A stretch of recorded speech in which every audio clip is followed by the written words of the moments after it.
성도 여러분 사랑합니다. 오늘 새해를 맞이한 지가 벌써 열흘이 지났는데 어떻게 바뀌셨습니까? 이 날짜가 바뀐 거는 중요하지 않습니다. 우리가 마음이 바뀌어야 됩니다. 새해에 들어서 뭔가 좀 결심을 했는데 그 결심이 작심삼일이 돼서 작년과 똑같은 삶을 산다면 그건 새해가 바뀐 게 아니죠. 새해가 바뀌었다는 것은 우리 마음이 바뀌어야 바뀐 것이지 날짜가 바뀐 것은 그닥 의미가 없습니다. 우리가 삶에 있어서도 내 평소의 생활 패턴을 지키지 않고 바뀌지 않고 바뀐다고 한다면 그 생활은 그 전과 다를 바가 없습니다. 우리가 새해가 됐다고 해서 뭔가 특별하게 바뀔 것은 없습니다. 우리는 매일매일 새해를 맞이하는 기분으로 항상 과거의 잘못을 반성하고 새해로 바꿔지려고 하는 탈바꿈을 하려는 노력의 결실이 필요하다고 봅니다. 근데 노력을 한다는 게 이 마음만 그렇다 하면 그것 또한 바뀐 것이 아니죠. 행동이 바뀌어야 됩니다. 행동이 조금보다 어제보다 좀 나은 오늘이 돼야 된다는 말이 있지 않습니까? 어제보다는 오늘이 좀 낫고 오늘보다는 내일이 좀 더 나을 거라는 희망을 가지고 삶을 산다면 되는데 거기에는 항상 행동이 다릅니다. 이 말로서는 우리가 뭘 못하겠습니까? 근데 우리가 말도 중요하죠. 왜냐면 말 한마디에 천냥빚을 갚는다 하니까 말도 사실은 예쁘게 해야 됩니다. 근데 이 말에 제가 늘 설교 시간에 얘기하지만 말빚을 지지 마라라고 합니다. 말을 빚이 뭐냐? 어떤 내가 말을 했으면 그 말을 책임지는 것입니다. 우리가 근데 이 말에 대한 책임을 못 지게 되면 그게 이제 말빚이 되는 거죠. 근데 이 돈 빚을 지는 것보다 이 말빚의 무거움을 우리는 알아야 됩니다.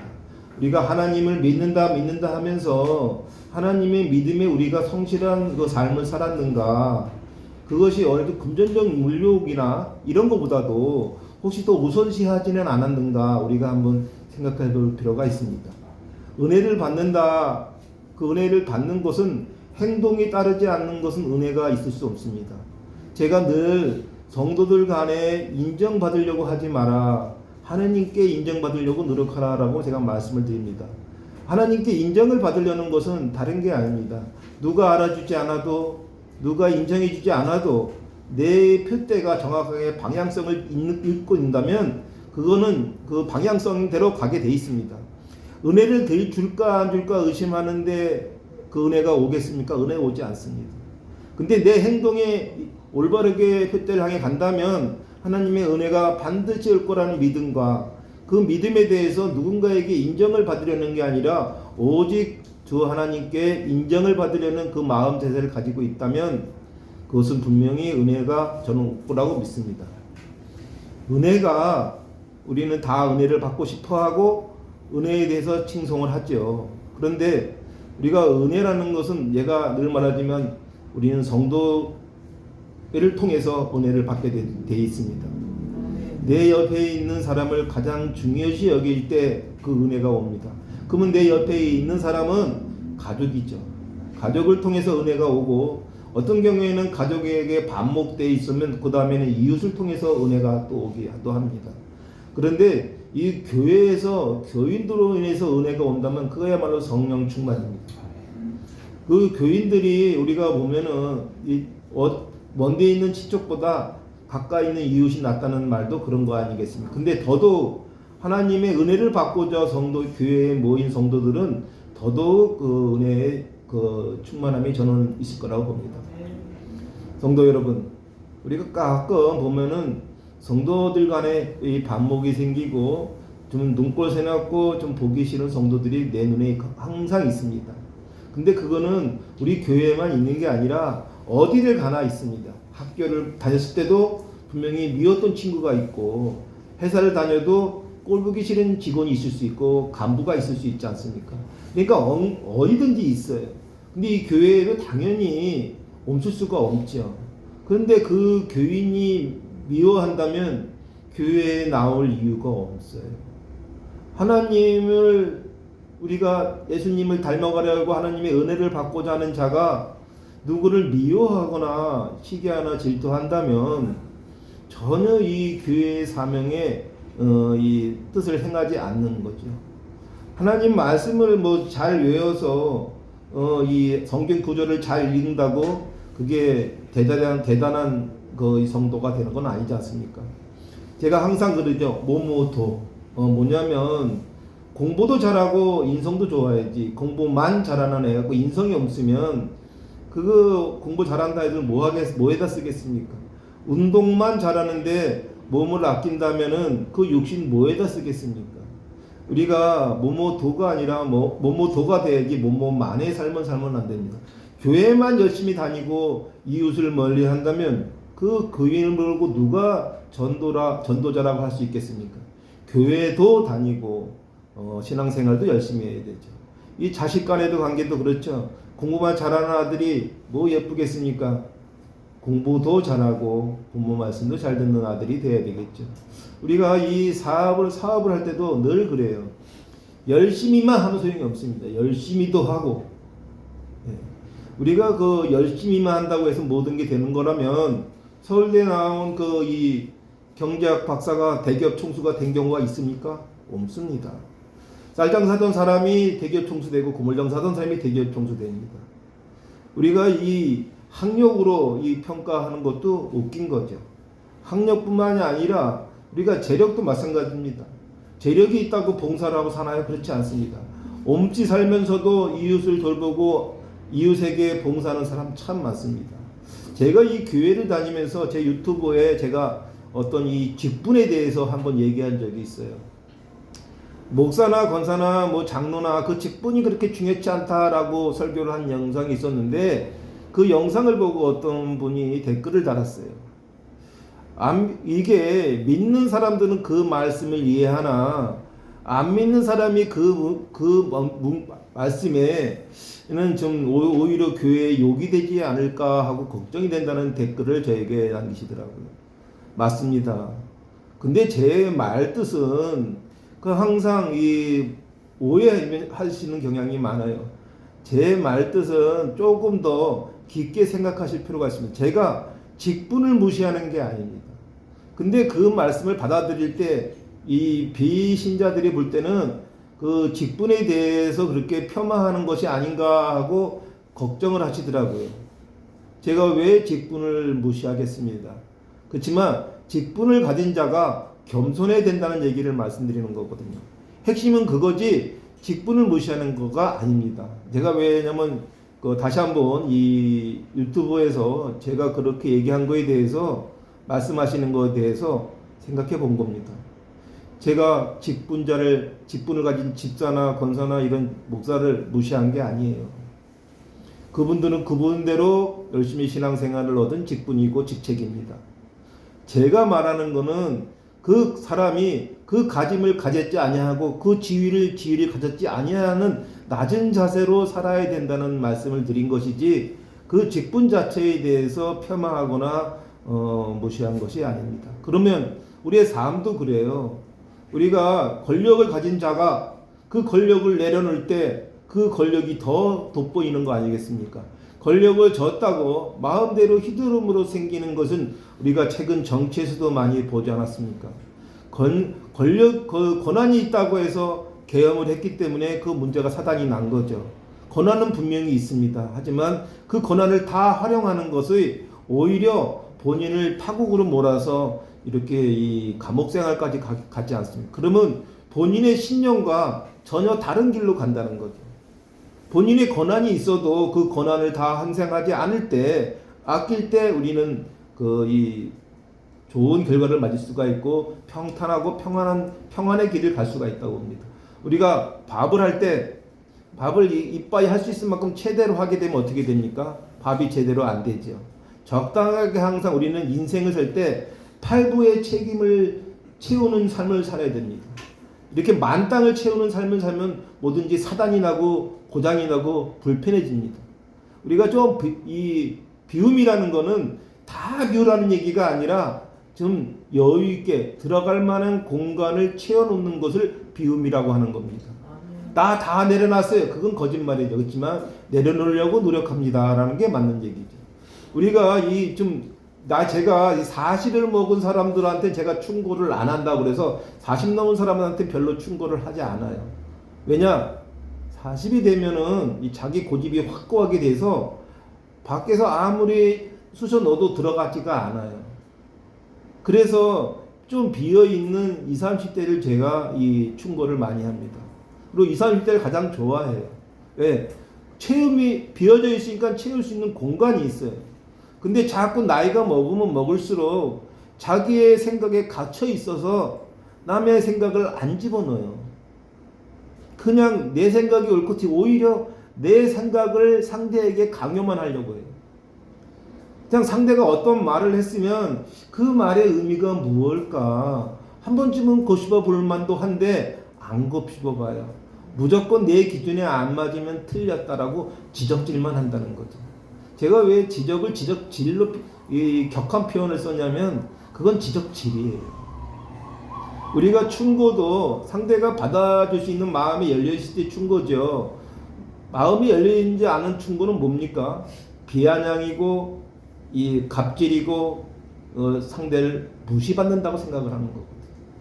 그러니 딱 한마디 던져봤는데 상대가 내 말에 귀를 기울이지 않는다든가 뭔가 그러면 이거는 더 이상 그 사람에게 나 나름대로 좋다고 하는 충고를 할 이유가 없어요. 우리가 내 자녀들도 내 뱃속에 내 자녀들도 이 중학생만 돼도 이 중2병이라고 해갖고 말을 안 듣는데 하물며 나와 같은 환경도 아니고 같이 살아온 데도 아니고 나이도 다르고 성별도 다른데 내 말로 그 사람을 좌지우지할 거라고 생각하는 건 착각이고 오만 아니겠습니까? 제가 직분에 대해서 얘기한 게 바로 그런 겁니다. 내 신앙생활에 이 집사의 내 신앙생활이 옳을 수도 있지만 옳지 않을 수도 있고 장로의 삶이 옳다고 할 수가 없다는 거죠. 그런데 이 교회에 나오면 항상 그래요. 목사 때문에 나오기도 하고 목사 때문에 안 나오기도 하고 권사 때문에 나오기도 하고 권사 때문에 안 나오기도 하고 왜 제가 늘 설교에 때문에 하지 말라고 그러잖아요. 때문에. 예? 목사 때문에 나오는 사람은 목사 때문에 안 나오게 돼 있어요. 목사의 설교가 불편함에도 불구하고 내가 하나님께 은혜를 받아야 된다고 해서 나오니까 불편하고도죠. 불구하고도의 신앙생활을 합니다. 저에게 나와 있는 저 권사가 불편함에도 불구하고 교회는 나와야 되는 겁니다. 불편함에도 불구하고 그 권사를 사랑할 수 있어야 되고 그 집사를 사랑할 수 있어야 돼요. 그것이 진정 하나님의 가는 길이고 이 교회에 나오는 목적이고 사명입니다. 이 교회 성도들 몇 되지도 않는 그 성도들에게도 이 마음이 불편하다면 교회에 나올 필요가 없죠. 저는 이 기도는 이 반성의 시간이라고 생각합니다. 하나님께 속죄할 수 있는 시간이에요. 제가 몸이 아파요. 그럼 하나님께 뭐로 기도합니까? 하나님 저 좀 아프지 않게 해주세요. 그렇게만 기도하겠습니까? 그건 뭐 당연한 거잖아요. 전지전능하신 하나님 아버지가 내 아픔을 모르겠어요? 모를 수가 없죠. 그러면 전지전능한 게 아니지 않습니까? 그러면 어떻게 기도해야 되냐?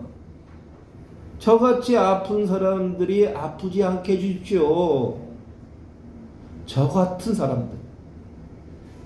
사람들, 저같이 사업에 실패해서 방황하고 괴롭고 어렵고 이러한 공경에 처해 있는 그런 사람들에게 은혜를 내려주시옵소서 하고 기도하는 것이 진정한 기도입니다. 하나님은 아신지 않습니까? 내 공공함을, 내 어려움을, 내 힘듦을 하나님이 모른다면은 우리는 하나님을 믿고 따를 이유도 없죠. 그런데 왜 내 것만 생각합니까? 내 것은 그냥 무시해도 돼요. 그랬을 때 하나님의 은혜가 성도 여러분께 충만할 거라고 믿습니다. 늘 우리가 내가 잘 되기를 바라죠. 당연한 거 아니겠습니까? 하나님은 모르시겠어요? 하나님도 아시죠. 그러면 예수님의 은혜가 뭡니까? 모든 죄를 속죄하는 것이 예수님의 은혜입니다. 우리가 기도할 때 항상 주 그리스도의 은혜, 그 그리스도의 은혜는 뭐냐? 우리의 원죄를 사해 준다는 거예요.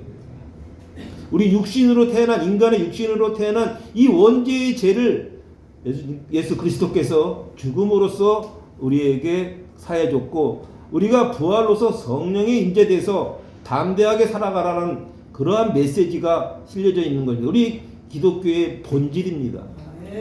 그런데도 늘 말씀으로는 실천하고 말씀으로는 위한다 하면서 정령 위했나 이 새해에는 바뀌었을까요? 새해에는 바뀐다는 것은 마음이 바뀌어야 바뀐 겁니다. 마음이 바뀌지 않은 바뀜은 작년이나 재작년이나 똑같아요. 제가 사업적으로 이 돈을 벌 때 보면은 그렇더라고요. 뭔가 일이 쫙 꼬이고 그래요. 그러면 저는 여행을 떠납니다. 뭔가 현재 있는 상황에서 벗어나서 전제를 좀 보는 경향이 있어요. 그러면 우리가 달라져요. 그래서 정신적으로 가장 좋은 보약은 저는 여행이라고 생각합니다. 우리가 근데 여행이요 최고의 여행은 하나님과의 동행의 여행입니다. 한번 떨어져서 내가 한 행동이 과연 저에게 마음의 상처를 주진 않았는가 라고 한번 기회도 갖게 되고 내 가족에게도 내가 좀 소홀한 부분은 없었는가 내가 내 가족에게 받으려고만 하진 않았는가 이게 여행이 아니면 바뀌지가 않아요. 좀 떨어져 있어 봐요. 우리가 사랑도 떨어져 있어야 그 사랑이 더 귀함을 안다고 하지 않습니까? 자식 간의 관계도 맨날 같이 붙어 있어 보십시오. 왼수바가지가 또 없습니다.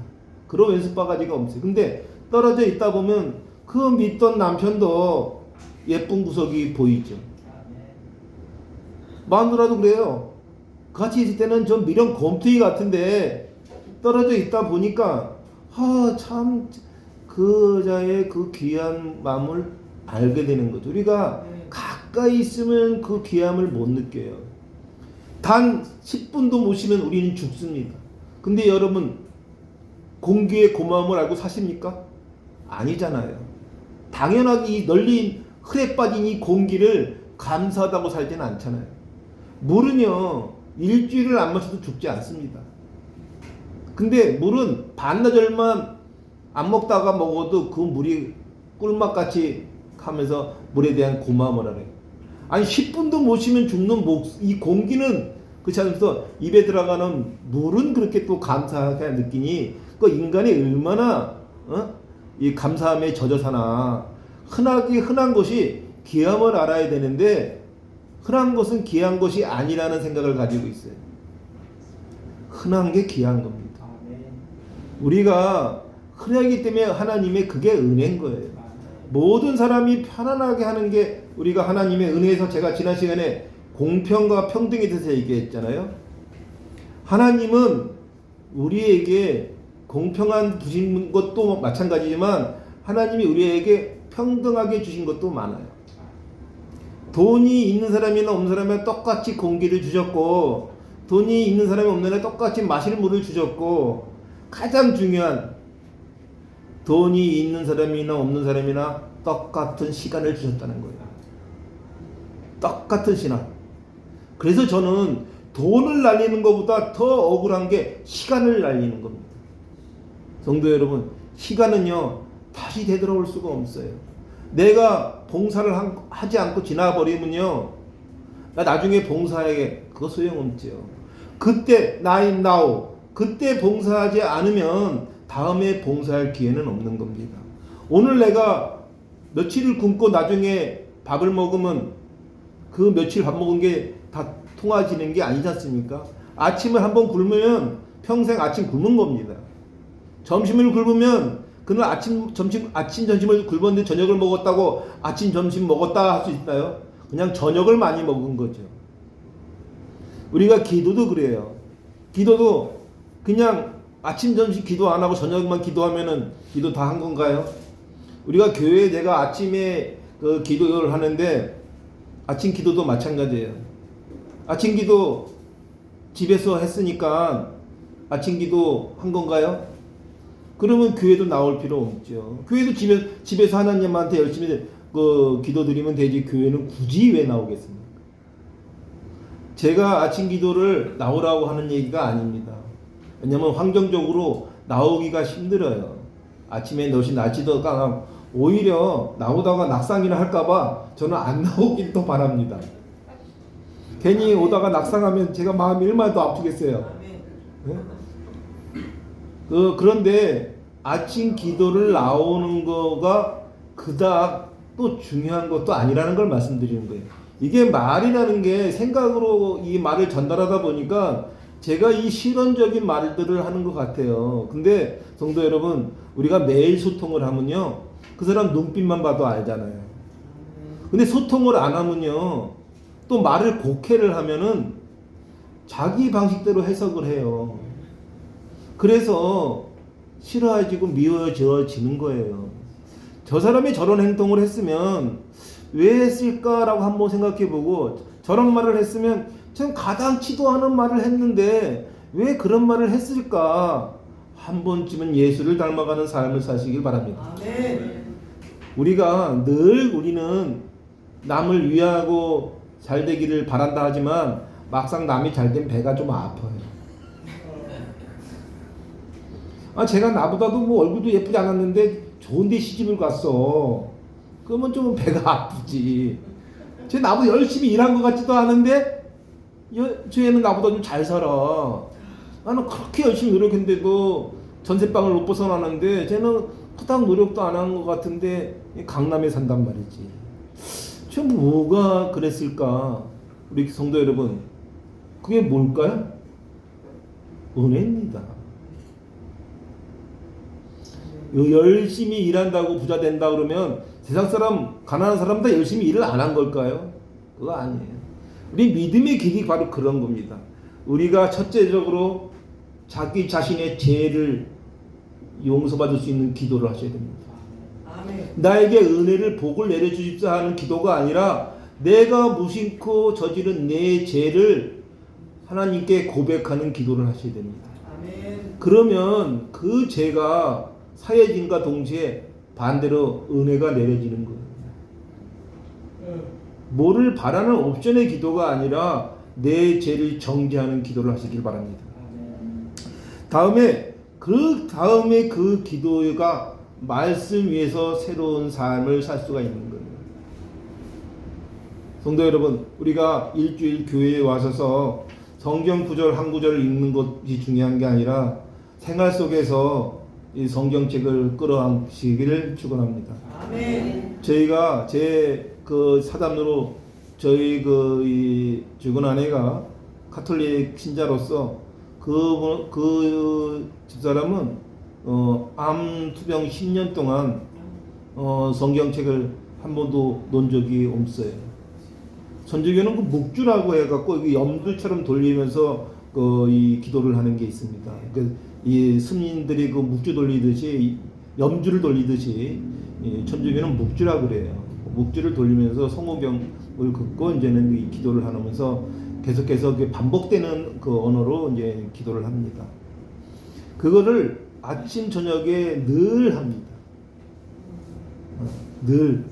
그런데 어떤 사람은 그래요. 암이 발병해서 10년 동안 살다가 죽었으니 나름대로 오래 살았다 하는 사람도 있지만 그거는 상대 입장 생각 못한 거죠. 어떤 사람은 걸려서도 그렇게 몇십 년씩 저같이 30년 넘게 사는 사람도 있는데, 어떤 사람은 진짜 발병한 지 5년 만에도 죽기도 하고, 어떤 사람은 10년 만에 죽기도 하는데, 저는 그렇게 매일 기도했기 때문에 10년을 살았지 않았을까라고 생각합니다. 그 매일 기도가 그게 참 조금 이 기독교와 좀 다르게 천주교는 촛불도 켜놓고 기도를 해요. 촛불을 켜놓으면 어떤 일이 벌어지냐면요, 집중이 됩니다. 이렇게 막 등이 이렇게 있는 게 아니라 그냥 촛대에 그 촛불 하나만 먹고 기도를 하거든요. 이 절에서도 그렇게 하고, 우리가 유교에서도 제사상에도 불을 켜놓잖아요. 그게 바로 집중하라는 뜻이에요. 집중하는 기도를 하셔야 됩니다. 그 기도의 내용은 좀 전에 말씀드린 대로 내 자신의 복을 은혜를 내려주게 하는 기도가 아니라 내 이웃과 내 형편과 똑같은 사람들을 긍휼히 보여주시기를 기도해야 되는 겁니다. 그러면 사람을 통해서 저는 100%, 1000%, 1000% 저는 은혜가 올 것이라고 확신합니다. 아멘. 성도 여러분, 한번 내 공공함을 해결해 주십사 기도하지 마시고 내 공공함과 같은 사람들을 공공에서 풀어 주십소 하는 기도를 한번 해보십시오. 그러면 어디선가 예수님과 같이 이 성도 분 중에 아니면 이웃 중에 나에게 은혜를 내려주시는 분이 올 거라고 저는 확신합니다. 아멘. 성경책을 늘 끼고 사시고 늘 기도하는 자세로 살아보십시오. 하나님의 말씀 위에서 사는 새로운 새의 삶을 사시길 바라면서 늘 축복받는 성도가 되시기를 축원합니다. 아멘. 기도하겠습니다. 자비로우신 하나님 아버지, 오늘도 우리를 주의 전으로 불러 모아주시고 거룩한 말씀으로 마음과 삶을 비춰 주심에 감사드립니다. 아멘. 우리가 듣고 깨달은 말씀이 예배당 문을 나서는 순간 사라지지 않게 하시고 우리의 생각과 말과 행동 속에서 날마다 살아 움직이게 하옵소서. 아멘. 형편이나 감정이 아니라 주의 말씀 위에 우리의 삶을 세우게 하시고 연약한 성도들을 붙들어 주시고 병든 자에게 치료를, 낙심한 자에게는 소망을 더하여 주시옵소서. 이 모든 말씀 우리 예수 그리스도를 위해 기도드리옵나이다. 아멘.